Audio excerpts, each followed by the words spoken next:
I mean, if you're done with politics and you just want to be in charge forever by force,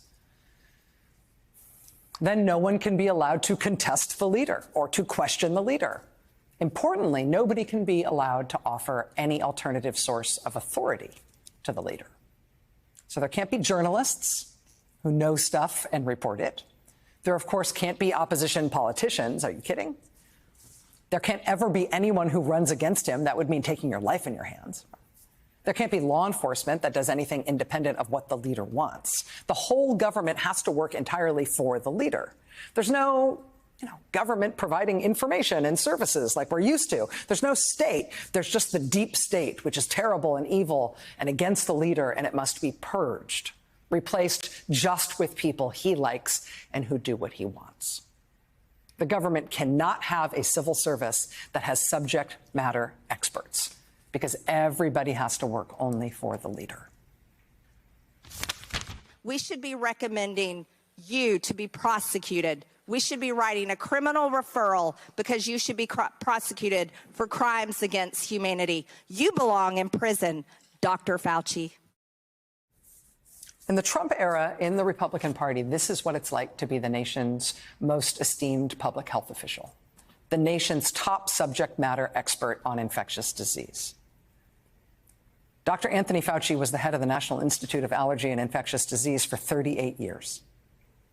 He has a new book that's out tomorrow. It's called On Call, A Doctor's Journey in Public Service. And in that book, he says that in the, quote, early days of the HIV/AIDS pandemic, the aggressive hate mail that he got was, quote, homophobically motivated, criticizing me for wasting time trying to save mostly gay men who, quote, brought this all on themselves by their supposedly aberrant behavior.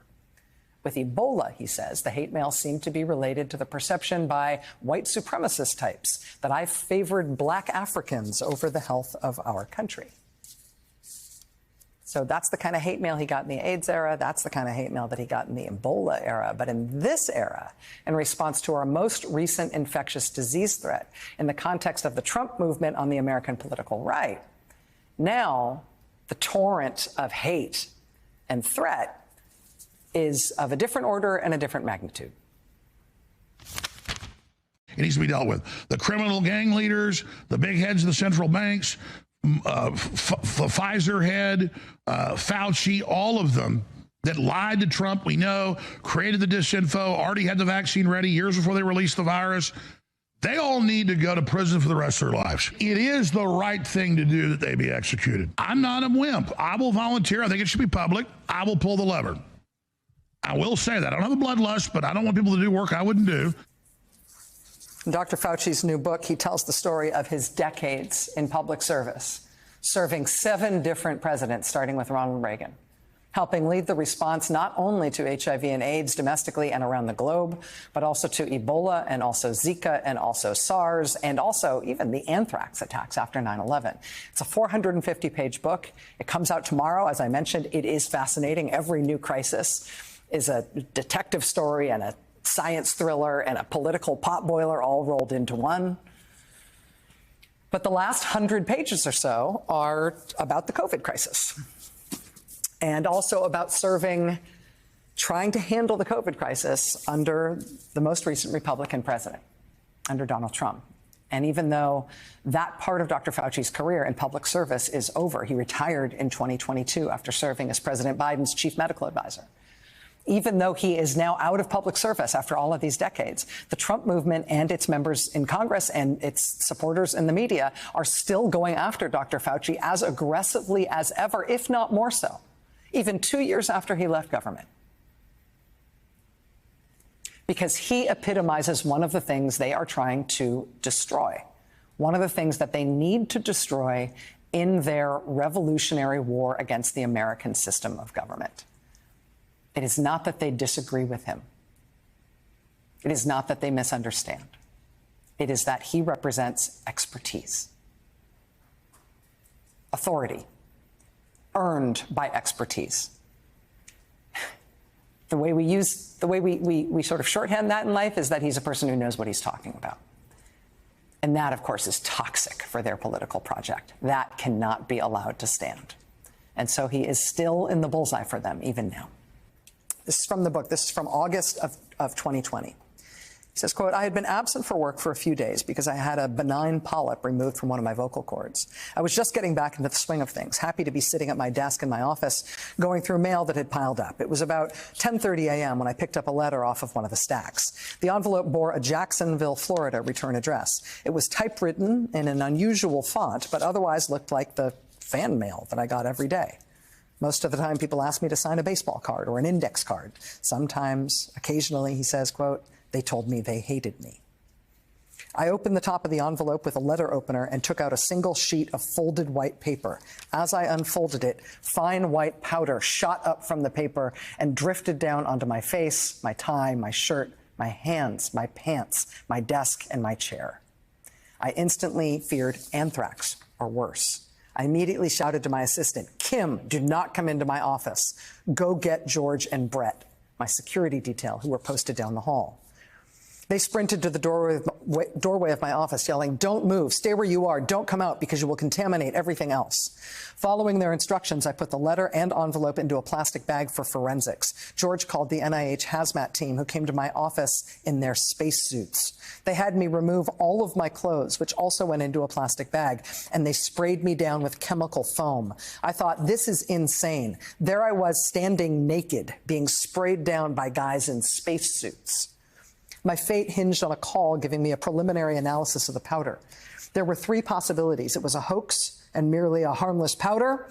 It was anthrax spores, and I would require 4 weeks of the antibiotic Cipro, but would probably survive.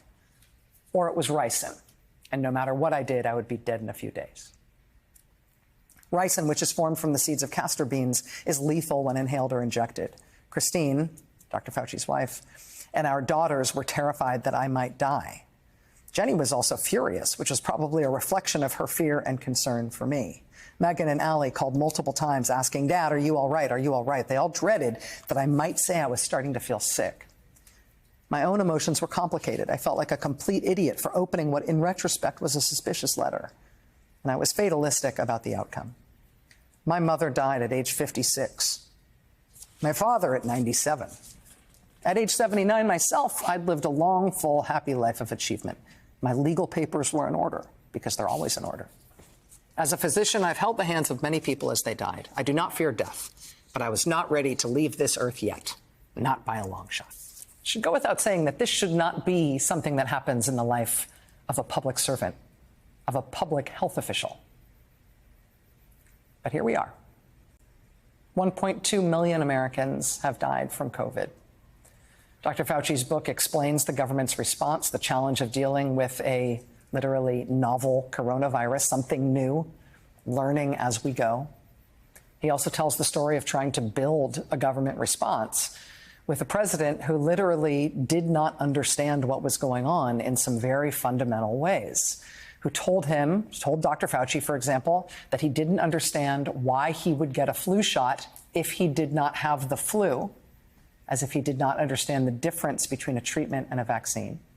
A president who asked why the flu vaccine couldn't just be used to prevent COVID, as if he didn't understand that diseases and viruses are different from one another. A president who believed a Fox News host, Laura Ingraham, when she told him that there was a secret miracle cure for COVID. A president who didn't understand how clinical studies disproving that had any more validity than what had been heard on the grapevine from someone he saw on the Fox News who had no subject matter expertise. And it got worse from there. This is also from Dr. Fauci's book. Quote, on April 22nd, I attended a task force meeting where we were briefed by William N. Bryan, acting Undersecretary for Science and Technology at the Department of Homeland Security. Bryan explained 2 studies that showed how sunlight and humidity could kill the virus, and substances such as isopropyl alcohol and disinfectants could be used effectively to clean non-porous surfaces. The following day, he briefed the president in the Oval Office on these studies, without Deborah Birx or me being present. He then joined the president on the podium in the briefing room. The result was the infamous press conference where Donald Trump appeared to endorse using bleach as a way to disinfect the lungs from COVID. The president told the White House press corps, quote, "Then I see the disinfectant where it knocks it out in a minute, 1 minute. And is there a way we can do something like that by injection inside or almost a cleaning? Because you see, it gets in the lungs and it does a tremendous number on the lungs. So it'd be interesting to check that." Dr. Fauci says, "I was not at that day's press briefing, but as I watched it on TV, I thought, oh my God." Poor Deb, meaning Deborah Birx, being on stage with the president during that musing, she must have been horrified. And given her military background, it would have been difficult for her to contradict the commander-in-chief, especially publicly. She looked as if she wanted to be any place other in the world but there. Sitting in front of the television, I knew we were going to have people who heard that from the president and would then go ahead and try it. My phone immediately exploded with texts and calls asking me to comment. I instantly realized that I and other scientists had to counter this message to keep Americans from ingesting bleach, which could literally kill them. Dr. Anthony Fauci is in the bullseye of the Trump movement to this day as they seek to return to power. He's in the bullseye of the Trump movement even after leaving the government. And it is not because of COVID.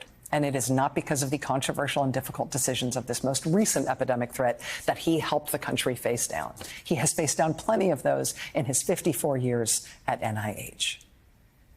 What he's facing now is a political movement that cannot abide public health expertise at all, because it cannot abide expertise at all, because that competes with the truths that are spouted from the head of the leader. It is a movement that cannot abide authority and expertise from anyone other than their leader. And they answer any such competition for him with menace. And it's not romantic, and it may be revolutionary, but there's nothing sexy or dramatic or lovely about it. It is boring, it is violent, and it's about using force. And it's a war against the U.S. system of government.